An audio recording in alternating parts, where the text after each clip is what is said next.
Donald Trump reached out to Democratic senators with a touching personal plea on why they should support the Republican tax plan. President Donald Trump called 12 Senate Democrats Tuesday, hoping to sway them in favor of the Republican tax cut bill, and told them he would personally get killed financially by the GOP bill.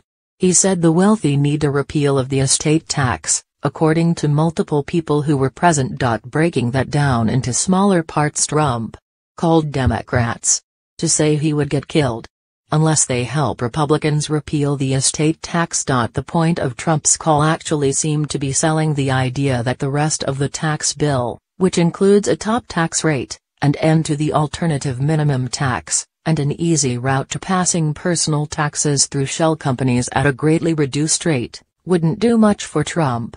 It was only the end to the estate tax that would really help him, or at least help Ivanka, Jr., and whoever else was in Trump's favor at the critical moment. Of course, every independent analysis shows that's not exactly true.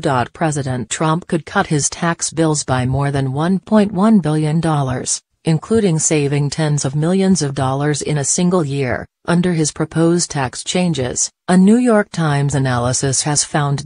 Just getting rid of the AMT would have saved Trump $31 million in a year, based on the last return that managed to creep out into public. But it's true, the bulk of savings for Trump would only come after something really does kill him. And why are Democrats supposed to care again?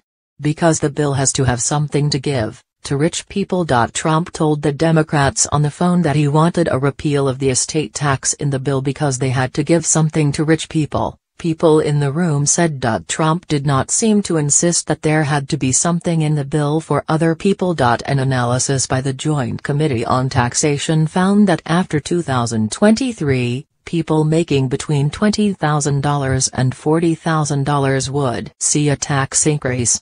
People making $200,000 to $500,000 per year would also see a tax increase after 2023 under the current GOP plan. A repeal of the estate tax would give the wealthy an additional $300 billion tax break. But then, Trump being only concerned with Trump is nothing new. However, in this case Trump might want to consider that perhaps ending the estate tax really could kill him. After all, the Kushner companies, the real estate firm owned by the family of President Donald Trump's son-in-law Jared Kushner, is facing a mountain of a challenge. The Kushners still must pay roughly $600 million, more than the short-term loans the company has grappled with for a decade, when the mortgage comes due in February 2019. A big chunk of, say, a $2 billion inheritance, tax-free, would come in handy right now.